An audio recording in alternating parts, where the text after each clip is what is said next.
Lord of the Mysteries. Chapter 666. Afternoon Town. That's. Klein's eyes reflected a nearly transparent object. It appeared like a carapace of something, occasionally shrinking and vanishing from Klein's line of sight, and at times peeking out due to an invisible wind, revealing some of its outlines. With it acting as an anchor point and looking further up, there were colors of green that was almost black, standing there silently.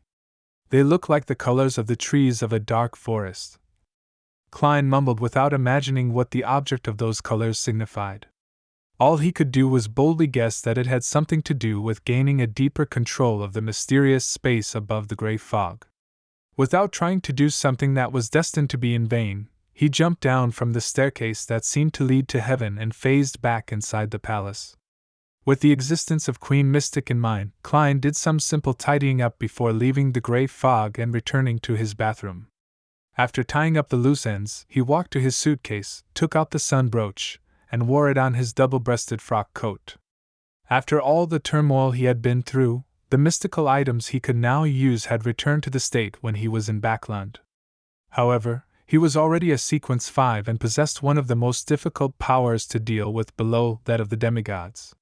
He was, in the true sense of the word, a powerhouse in the Beyonder world. I should be very agitated and happy, but I'm actually not. I'm even as excited as when I found mermaids. This is because I've just taken another step on my road to revenge. The true goal I wish to achieve is still a distance away. Following this, I should conclude the principles and digest the marionettist potion and seek out the corresponding sequence for formula and ingredients. Yes, I can only do all of these things after leaving these waters. Next, I'll seek advice from Mr. Azek, Will Septon, and Erodes. I should relax for the next few days. Being overly tense might break me down and cause me to have symptoms of losing control. Klein turned to look at the full-body mirror in his room. Looking at his 1.8-meter-tall build, black hair, and brown eyes, with a thin face and cut features, dressed in a white shirt, a suit with a bow tie, and a top hat that was matched with the pale gold sunbird brooch. He wore a calm expression with a deep, dark gaze. After looking at this in silence, he raised his hands and adjusted the buttons at his cuffs and patted his black suit. Lightning streaked across the sky, illuminating the stacked, dark buildings ahead. Demon hunter Colin Iliad, with two swords on his back, pointed ahead and said, "That's Afternoon Town." He combed his grizzled hair that was flying about in the wind that swept through the wilderness. "That's fast." With his axe of hurricane in hand, Derek sighed wistfully in surprise. He soon realized that it was reasonable. This was because the giant king's court was located somewhere near the city of Silver. Afternoon Town was the intersecting point that connected both nodes. With the lightning that illuminated the night sky, he clearly saw Afternoon Town in its entirety. It was built at the foot of a mountain and was naturally split into upper and lower levels. Instead of calling it a town, it wasn't much smaller than most of the ruins the city of Silver found. Here, the gray stones were stacked into different buildings. Some were entirely emptied out, nearing 10 meters. Some were similar to the residence Derek currently resided in. It was short, as though any normal person would hit their heads onto the ceiling. These buildings were arranged close together before spreading out. Some of them had collapsed, while a number remained standing despite showing signs of age and tear. It's completely different from what's described in the textbooks. Derek suddenly recalled the knowledge he had learned from his history lessons. According to the City of Silver's records, Afternoon Town was the door that separated reality from myth. It was a place where humans and giants lived together. There was day and night here, but most of the day was in a noon state. Regardless of the fog, storms, or snow, none of them were able to blot out the strong sunlight. But at this moment, it was dark and heavy. Even if the area was illuminated by light, it lacked a sense of brightness, and there was no signs of life. Clenching his axe tightly, Derek, whose eyes had two miniature suns, was on the flanks of the exploration team. He followed Chief Colin into Afternoon Town. This area had been cleared once on the first exploration. The streets were covered with signs of rotting flesh and dry pus. It was completely silent. Be careful. There are many strange monsters lurking in the darkness. Colin Iliad, with his scarred face, didn't let down his guard. He drew one of his dual swords as the silver light on his sword converged. This is the mythical door? When the Creator abandoned this piece of land, even the myths were abandoned? Derek couldn't help but imagine what Afternoon Town had experienced during the cataclysm.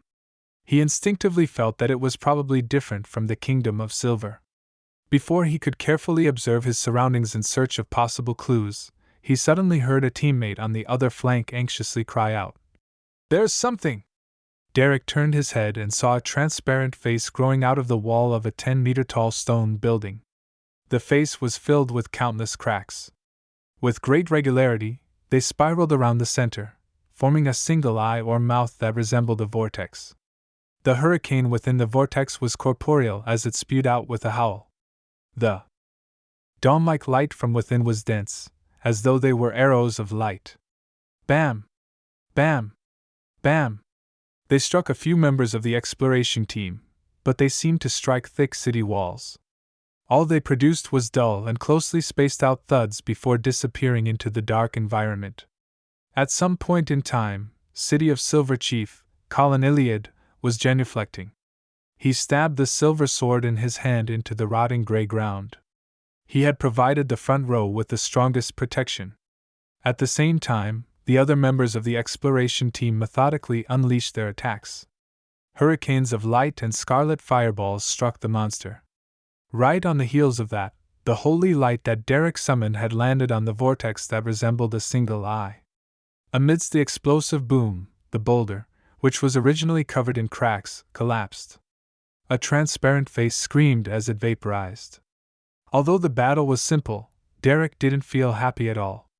He had heard Mr. Hangman and Miss Justice discuss cases of Beyonder fights. Matching it with the experience the City of Silver had accumulated from resisting all kinds of monsters from the darkness, he worriedly discovered that the City of Silver had a limited number of pathways. Those who were not demigods lacked effective means of control, and the situation from before proved this point. Thankfully, there are sealed artifacts that are formed when monsters die to make up for this. Derek silently thought as he heard the chief instruct. Move according to plan. 3 to 4 people a group. Search and clear the different areas. Yes, Chief! The exploration team members were mostly rich in experience. They soon formed their groups. Derek's group consisted of 3 people. Apart from him, there was Joshua and Hyam who had been to the abandoned temple with him before. The former was a Sequence 7 weapon master, and he had a mystical glove that could control fire. The latter was a recently advanced Sequence 6 Dawn Paladin. He was tall and reached a height of 2.3 meters. The City of Silver, which had warriors, also known as the Giant Pathway, as the main force, had an average height of 1.8 meters, including children above the age of 6. Even if the Beyonder characteristics were inherited, the normal genes that were modified had accumulated with each generation. Although Derek wasn't old, he was nearly 1.8 meters tall and still had room to grow. According to the designated targets, Derek, Joshua, and Hyam entered an alley on the left in a triangular battle formation. They checked every building that still allowed entry. Perhaps as a result of the former sweep, they didn't encounter any monsters. They couldn't help but feel a little relieved. Rumor has it that the 6-member council plans to set up camp here and make Afternoon Town a stronghold. Joshua, who was wearing a scarlet glove on his left palm, said after observing the buildings. Hyam nodded and looked down at his 2 partners. The true target seems to be... He pointed diagonally upwards. The Giant King's Court? Derek asked in surprise. Isn't it a search for the sea where Jack and company came from? Don't we need to circle the Giant King's Court? Derek was filled with puzzlement. Hyam shook his head. I've only heard rumors. He swept his gaze and pointed at the entrance to the underground chamber.